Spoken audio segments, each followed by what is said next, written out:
Hello, everybody. My name is Justin Murphy. If you were here yesterday, I was able to get a little brief introduction to some of the stuff I'm going to be talking about today around CSAF. I work for DHS CISA, the Cybersecurity and Infrastructure Security Agency. I specifically work in the vulnerability management space, do coordinated vulnerability disclosure. For the last 2.5 years, I worked in the CSAF-VEX world. I still very much involved with VEX because of its ties to CSAF. I am the co-chair with Omar Santos for OpenEOX TC. I'm also involved with the CSAF TC. And I'm very excited to be here to talk to you today. So just a reminder, this is something we covered yesterday, but I know there's some new faces. And it's good to put it fresh in our mind. Common Security Advisory Framework, if you're unfamiliar with it. International Open and Free OASIS standard, built with the notion that we should have a standardized way, machine-readable way of communicating security advisories, vulnerability information, and it's built with automation in mind. It is the successor of CVRF, the Common Vulnerability Reporting Framework. If you're familiar with CVRF, CSAF is the successor. It can link to SBOM data for both of the popular SBOM formats, and it is also one of the 4 implementations of VEX, which I'll talk a little bit more about VEX in depth later. You guys probably remember December 2021. This has already been brought up several times over the last day and a half.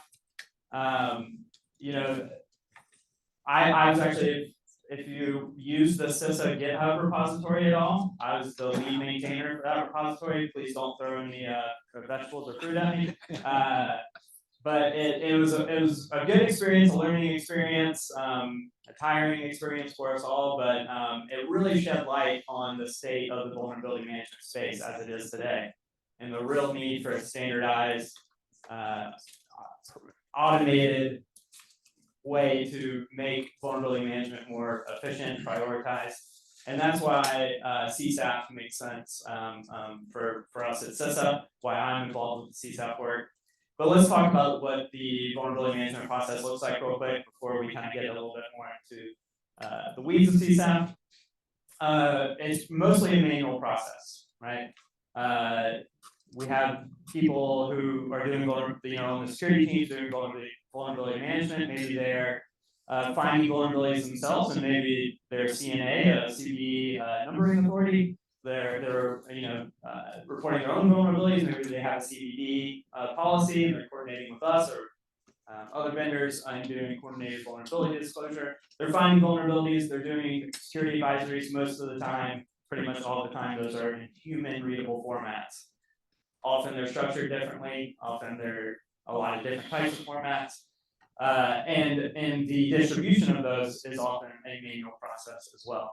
On the customer side of things, the request or the search for those advisories is also a manual process. Maybe they go to the vendor's websites. Maybe there is some sort of like subscription service where you get an email or some sort of notification. Maybe it's a customer portal. Maybe it's behind a paywall. It can look a lot of different ways to find this information. And then once you actually find the information, and it's not only for like the media hype vulnerabilities like Log4Shell that you have to do this. This is a day-to-day, hour-to-hour process where you're finding new vulnerabilities all the time. And so once you get those, you have to have some sort of prioritization of what to address. Maybe that looks like criticality. Hopefully, more mature vendors are going to have maybe something like SSBC or EPSS. But then you finally get to the stage of what vulnerabilities do I have in my software? But then there's an additional question you have to answer. These vulnerabilities are in my products, but am I actually affected by those products? So that's something we're going to talk a little bit more about today. And this is a repeatable process done, like I said, day by day, hour by hour. All manual for the most part. Maybe some semi-automated solutions, but for the most part, manual. And this, if you have one vendor that you're working with, not so bad. But most of us have hundreds, maybe even thousands of vendors. And so we have a problem of scale. So how do you automate something like this?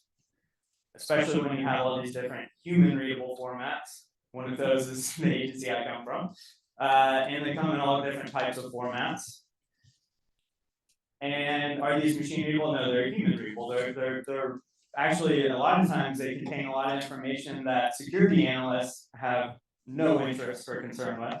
They're all structured differently, maybe even sometimes they're incomplete, maybe even sometimes they use similar but not the exact same language, so they're talking past each other in some ways, or maybe they think they're providing the same type of information, but they're slightly different enough. So how do we make these things machine readable? You could try to write a parser, but you're probably going to have to do that for each vendor slightly. There's going to be subtle differences. It's going to be a nightmare. That's if you have the advisory. What if this is a situation you can't find an advisory? Well, there are other options for you. Maybe the vendors have put out some sort of public statement. You could dig deep into the licensing documents. Maybe there's an SBOM. Let's hope so. You're going to hear from Duncan and others here shortly about SBOM. You could use a vulnerability scanner, but now you're talking about false positives, potentially, things like that. Ultimately, what ends up happening a lot of times is you contact the vendor, and the vendor just gets hammered while they're already doing a lot of manual processes to find this information and distribute this information. So just kind of to summarize a lot of the problems that we're talking about here, like I said, it's a problem of scale. You have a lot of different vendors, all the different human readable formats, all different distribution methods, maybe no distribution method at all. It's up to the customer to go and find it. Number of CVEs every year is increasing. That's a good thing. And from my viewpoint, that's a good thing. We're getting better at identifying those and reporting those. And but what comes with that, once again, is a scale problem, because as vulnerabilities increase, security advisories increase. SBOM is a great thing. Love SBOM. 100% support SBOM. I worked in that space, still work in that space, I would consider. But it does add to the overload. We're going to have SBOM documents in the ecosystem, already do in a lot of cases. And that's going to, if we're going to have this ability, which is a great ability to identify these third-party dependencies, it's more things that the security teams are going to have to address. And that's when the notion of exploitability comes in. So if an SBOM is going to tell you where you're potentially vulnerable, all the components, these are the vulnerabilities associated, but maybe for a lot of different reasons, the way that you use the code, maybe it's not an execute path, maybe it's ripped out by the compiler, whatever. Maybe you're not actually affected by that vulnerability. And so we're going to talk about, is there a way to help the community answer that question? So what do we do? It's a headache. Once again, CSAF. I'm going to go now.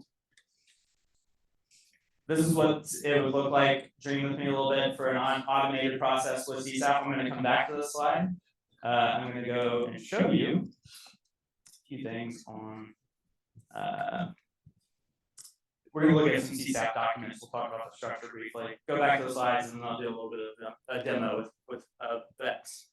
So this is CISA.gov. If you're not familiar with security.txt, it is a proposed standard for security data, security information for vendors to find out who to contact.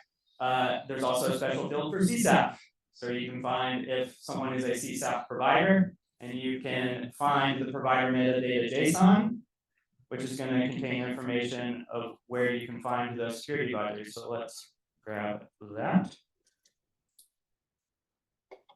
And this is our Rolly feed.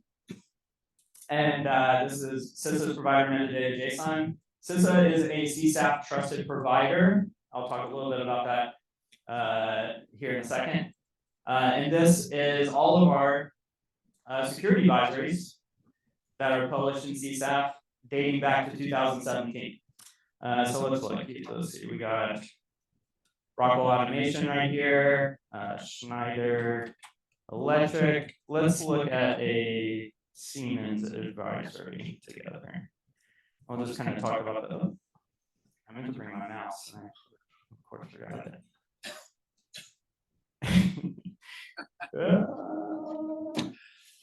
Live demos. Looks like you've never used a computer before. So this is a Siemens CSAF document. There are three main properties with any CSAF document. It's in JSON format, machine readable. You have the document section, which contains a lot of metadata. It's going to be information about the vendor. Can contain all kinds of different information. Obviously, the name of the vendor, the version of the CSAF document they're using, the label. We're still using TLP 1.0.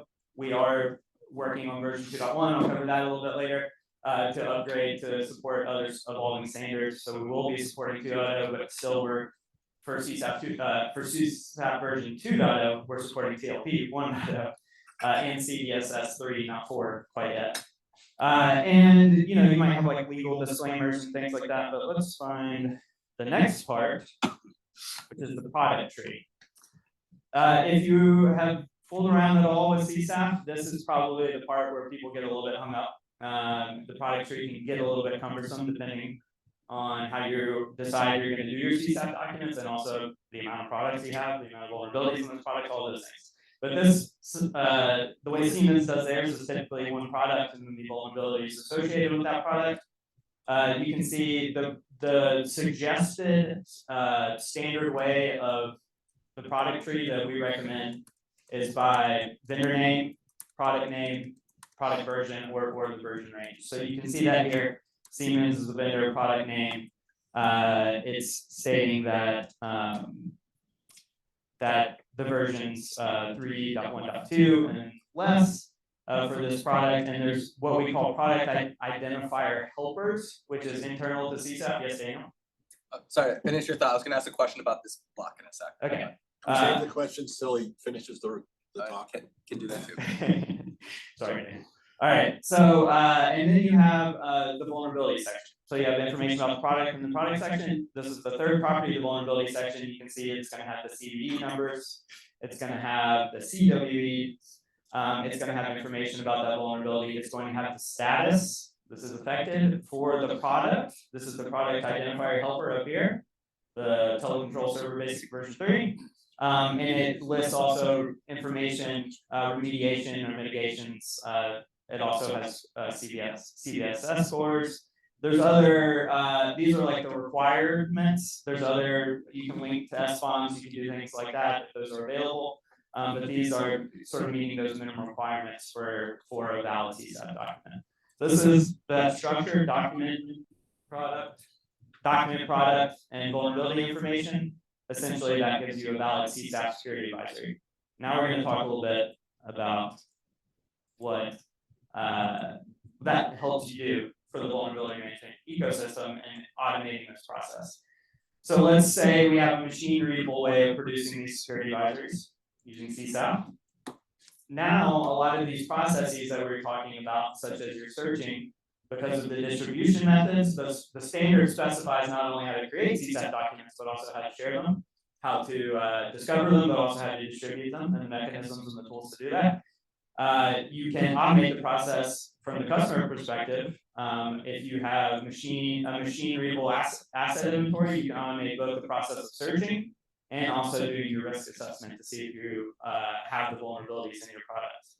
And then you get to the point to where you're reducing the amount of vulnerabilities that you're actually having to look at when you ultimately are making your risk-based decisions on how you're going to address the vulnerabilities.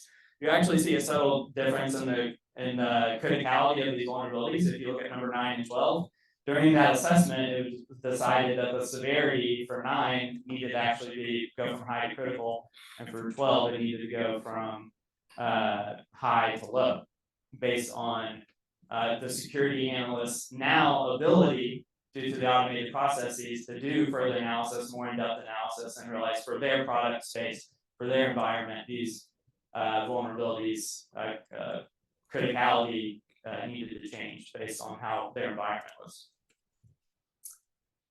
CSAF roles. So I mentioned that CISA is a CSAF trusted provider. This is kind of a tiered sort of process of what is required in your CSAF infrastructure to be at certain levels. We have a lot of CSAF publishers out there. I'll have a list I'll show you later. And we have some CSAF trusted providers. We have other roles that I'll talk a little bit about, aggregator and lister and things like that. But just for the sake of time, I'm going to move on here. You'll see the security.txt that we looked at, provider metadata JSON. you'll see that there's also hashes and signatures and things like that built in to get to that level of trusted provider. Let's talk a little bit about SBOM, and then we'll talk about VEX. SBOM, Duncan's gonna cover that next after me. We've talked a little bit about it over the last day and a half. Out of the SBOM work came the vulnerability exploitability exchange. It came from the need, what was realized in the SBOM, the early SBOM work that started at the UTIA, moved over to CISA, is this need. There was a potential for false positives that comes with SBOMs, in the sense that with that list of software and the vulnerabilities, it's going to tell you where you're potentially affected. VEX gives you the capability to actually answer the question, do I have to do something about it? Do I have to address it? If you're unfamiliar with VEX, like I said, vulnerability exploitability exchange, it lets a software provider or any other party actually the ability to assert the status of a vulnerability related to a product or products. It takes into account that notion of exploitability. Born out of the SBOM work, like I said, it was meant to work in conjunction or to complement SBOM, but it can be standalone and it can work independently.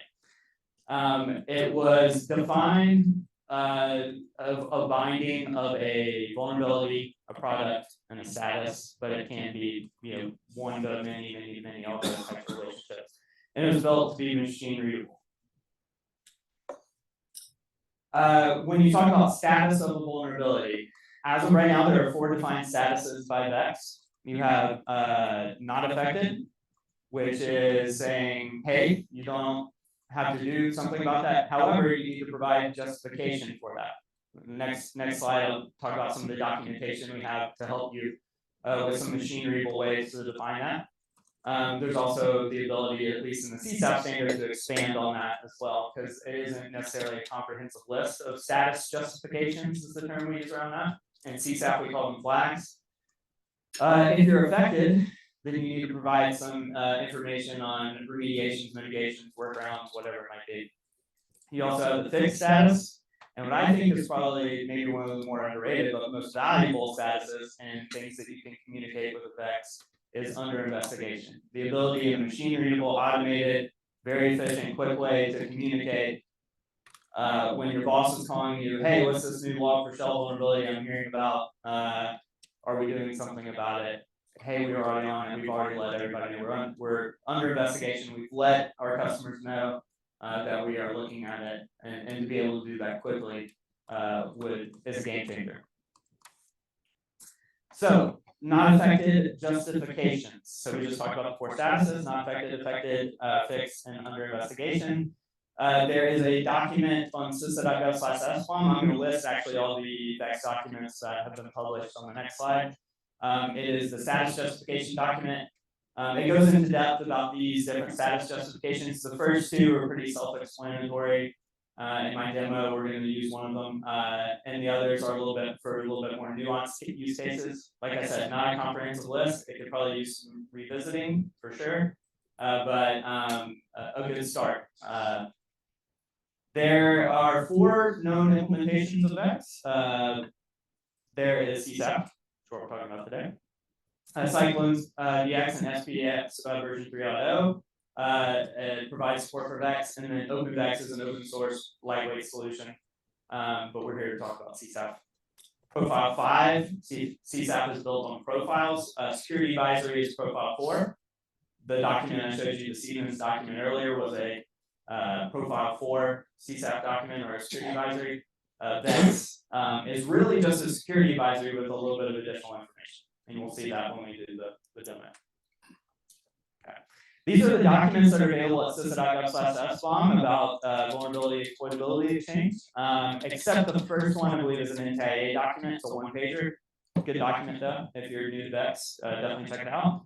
There's definitely a pointer to that document though on the CISA.gov/SBOM page. We have a use case document. Once again, a document that probably needs some revisiting, not a comprehensive list, but still, we believe a very useful, and actually contains some example of VEX documents in the CSAF and Cyclone DX formats. The status justifications one that I just mentioned, and then last year we released a minimum requirements document, and at the end of last year we issued went to issue a VEX information document. The VEX working group out of CISA is part of the SBOM working groups. They are currently doing reviews. We've been inviting vendors who are somewhere in the stage of VEX development. Maybe they're already producing VEX documents internally. Red Hat is an example of a vendor who's actually publishing their VEX documents along with their CSAF documents. And all of them are at different maturity stages, but we've gathered a lot of information of what VEX looks like, the current state of the ecosystem, and we're currently taking that data and normalizing it in the VEX working group. I'll talk a little bit more about those working groups and the status of them towards the end of this presentation. But call to action, we invite anyone to participate in that work and conversations. Like I said, I'll talk a little bit more about it here shortly. Why is VEX useful? We at CISA, think that it's part of what is going to help us evolve the vulnerability management landscape, not only for your immediate height vulnerabilities, but for all, but especially for those immediate height vulnerabilities when you have people who've never called you in your organization wondering, what are you doing about this? And you want to be able to answer that question and answer it quickly. Reducing false positives. The vendor to customer relationships could change through the automation process, machine readable process. And also, it's going to ultimately help you save money and reduce the work that your security teams have to do. SBOM and VEX, we believe, I'm going to borrow a term from Alan that he often says, we believe that it's part of a well-balanced breakfast for vulnerability management and supply chain transparency, but you don't actually need an SBOM to VEX. But we recommend it. And it's machine readable, so it was built with automation in mind. Let's do a little bit of demo. Hope it goes well.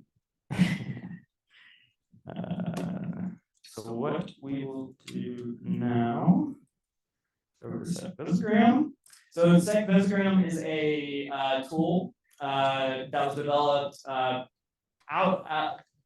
from the OASIS CSAF Technical Committee, but primarily by BSI, the Federal Office of Information Security of the German government. If you know my colleague and friend Thomas Schmidt, he's the primary developer for this tool.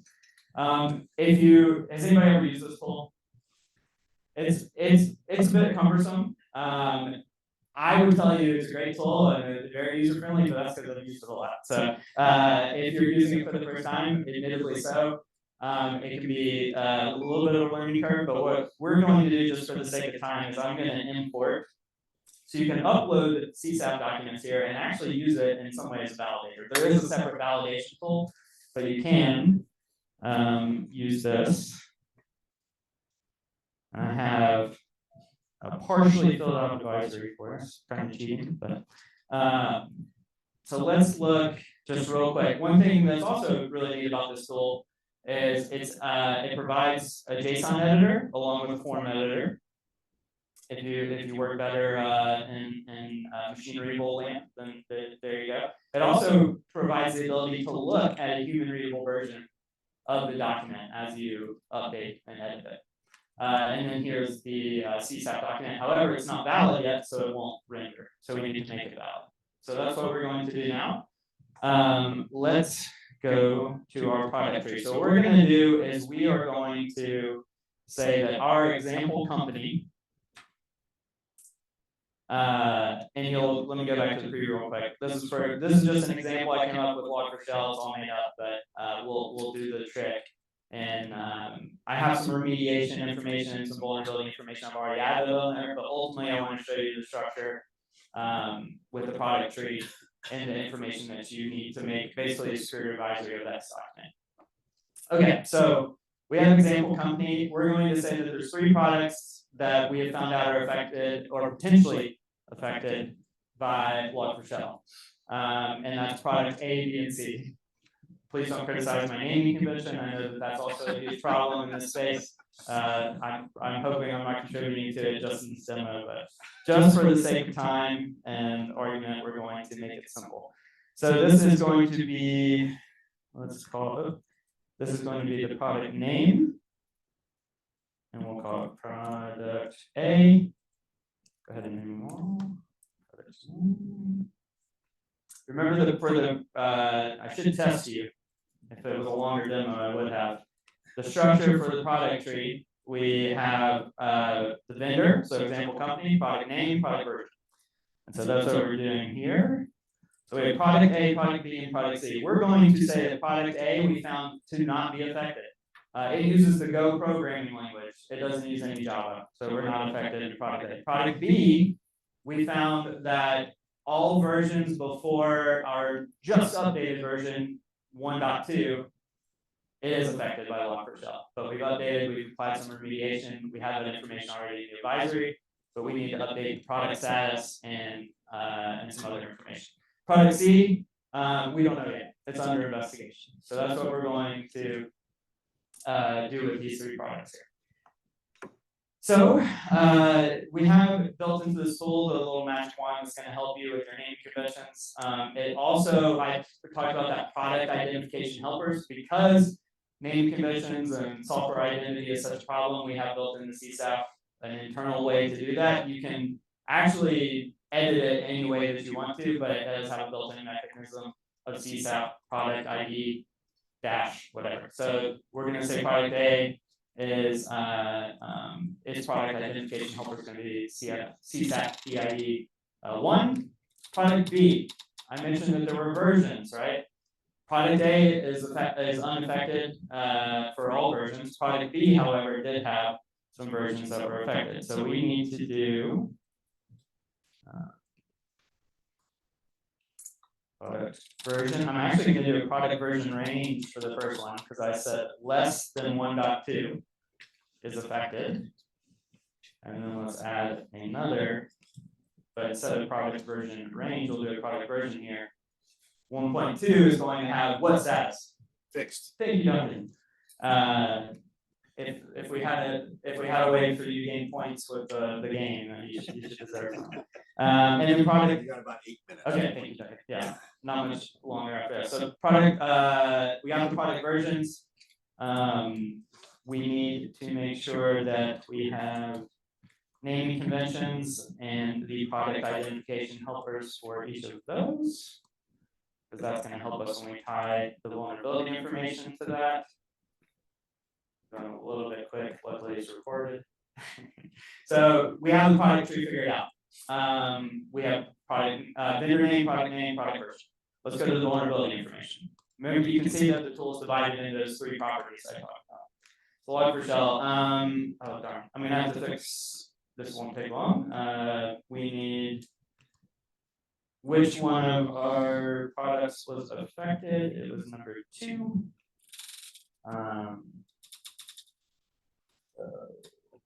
Stop. And then the CVSS score needs to be applied to that as well. Ignore this part. This was a mistake on my part, but a quick fix. Okay, so we're good. Let's go to, we need to go to product status, right? And so we know that product A was not affected. So let's do that. No, not affected. Need to add which product that was, and that's product 1, example product A. It's going to, we're going to have to provide some additional information about that, the flags. So add the list item. So product ID.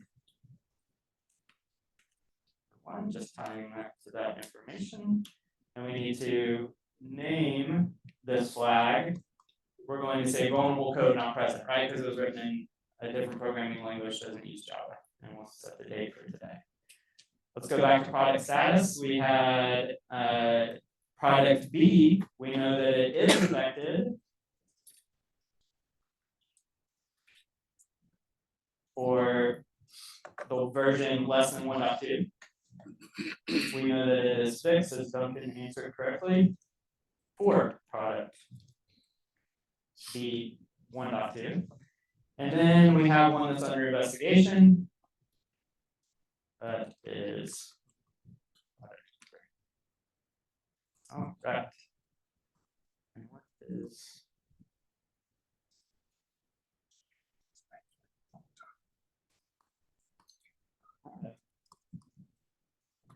you can look at the error. Did I list number 3 twice? I must have.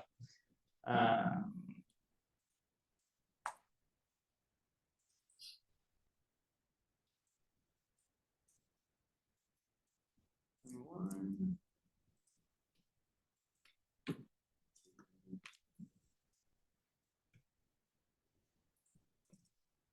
This should be 4. That's okay. Sorry about that.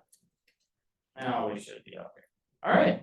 We have a valid VEX document. There is, I'll skip this part. You are supposed to do some updating on the revision history. You want to update it to version 2. But let's just, for the sake of time, let's just look at the document. We have a valid VEX document. This is the human readable format. This is the JSON format with your document, your product tree, your versions, your version ranges, and the vulnerability information, the remediation information. So this is a VEX document now. Really, all of CSAF-VEX document is a security advisory with additional information. Some people refer to it as a negative security advisory. We're going to try to shy away from that term, but that essentially is what it is it's telling you where you are not affected, very valuable to security teams. It gives a product status justification for that. It has information on where it's fixed and where it's under investigation. Very valuable information to communicate to your customers and throughout the ecosystem. All right. Oh, let's go back. How much time do I have? I was wrong before. You still have 8 minutes left. Oh, cool. Wow. You actually had 12 before. Oh, man.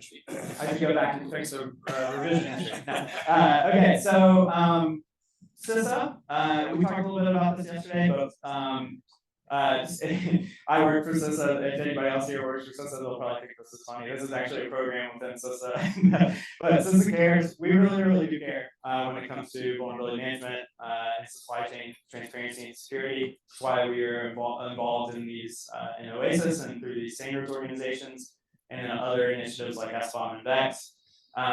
We really want to help in any way we can to secure the broader vulnerability management ecosystem. We think that adoption and developing these standards is a really key part of that. I mentioned this yesterday. There was a blog post that was posted in the fall of 2022 by our Executive Assistant Director, Eric Goldstein, about transforming the vulnerability management landscape. It highlights that CSAF and VEX are 2 of the key things to help organizations, both in the private sector, our private sector partners, but also in the federal space, better understand the risk that their organization has, and also how to address that risk. And also emphasizing the need for machine readability and automation throughout the ecosystem as well to have that prioritized, efficient means of addressing these vulnerabilities. I mentioned this already. We announced in September 2023, we at CISA are a CSAF trusted provider. It's also a blog post. And we are now providing our ICS, OT, and medical device advisories, stating not only now and all advisories that we publish, along with the human readable versions. We also converted all historical advisories back to 2017, and we're working on doing it even further back in time currently. But published is back to 2017. Here are some of the organizations, the governmental organizations who are publishing CSAF advisories, some of them also VEX advisories. If you're out there and you're not on here, it's because I either haven't asked or you haven't given me permission to put you on here. But these are the organizations who have. You can also see there in the middle a few government organizations, CISA, BSI, our friends in the Netherlands recently announced they're publishing CSAF documents. ANISA gave a presentation at VulnCon a couple weeks ago in Raleigh that they are going to be emphasizing CSAF. So we're seeing adoption increase in the ecosystem, which we're really excited about. One thing that we need to improve is data quality. We'll talk a little bit about that. Here's some of the tools that are available. these all, I can share these slides, right? Yes. Okay, great. I'll share these slides, make sure you have these links. We want you to share. Yeah, of course, of course. I would be hypocritical not to do so. We mentioned a little bit about this yesterday in our short little 5-minute presentation. We are currently working on development of CSAF for version 2.1, incorporating some of the evolving standards like CDSS 4.0, TLP 2.0. We're also enhancing the schema, providing some clarifying updates, maybe considering some ways how we can future-proof the standard, because standard development is slow. And as these things, like when we released 2.0, TLP 2.0 came out, I think, a month later. So it would have been nice to be able to provide support in the short term rather than here we are over a year later. You can see at this link, this is a link to our issues on our GitHub repository. You can see the things that are up for discussion and consideration. Please contribute to the discussion, whether you're in the TC or not. Future of CSAF at CISA, something I'm very passionate about, driving adoption. We realize we need to help in that by improving the tooling in the ecosystem, help making it easier for people to produce, provide, and distribute CSAF documents. Maybe we do that through some implementation guidance. I'm embedded on the CVE team, so we're trying to incentivize our vendors to adopt CSAF if they have not already. And we need the customers to ask for them. That's the feedback we get so often is the people who, that list of vendors, all of them say that their customers say, hey, we love the CSAF, but can you still keep sending us the PDF too? So it's a problem throughout the ecosystem that we also need. Vendors aren't going to produce them if they're not incentivized to produce them. If their customers aren't asking for them, they're not going to do it. More trainings, workshops. There's actually going to be a workshop in Germany in May. It will be announced next week. My friend Thomas Schmidt works for BSI, is working on the location, finalizing the location. He's speaking in the next section. Thomas is? Great, okay. So he'll say a little bit more about that, hopefully. So we're finalizing on where exactly that's going to be, but it's going to be the week of May 13th through 17th next month. I'll be there. Thomas will be there. It'll be a intensive workshop where we really get deep into the standard with practical exercises to teach you more about CSAF, but also how to produce CSAF conforming documents. VEX is included in that. CISA is going to work towards becoming a CSAF aggregator. If you don't know what that is, ask me at lunch. And then we're working to improve data quality throughout the ecosystem because there's a real need for that. What's next? Great, this is perfect because this is my last slide, and then you're up. I know we'll have time for questions at the end, but I'm sticking around through lunch. Daniel, anybody else who wants to talk, please come and talk to me. So what's happening with S1 and VEX at CISA?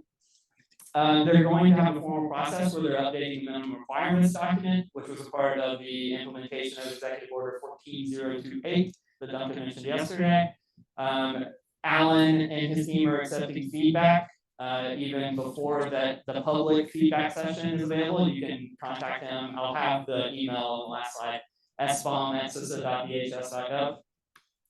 We believe SBOM and VEX are really, really important. I already said this phrase, but we do believe it's very, very important for the vulnerability management space and the supply chain security space.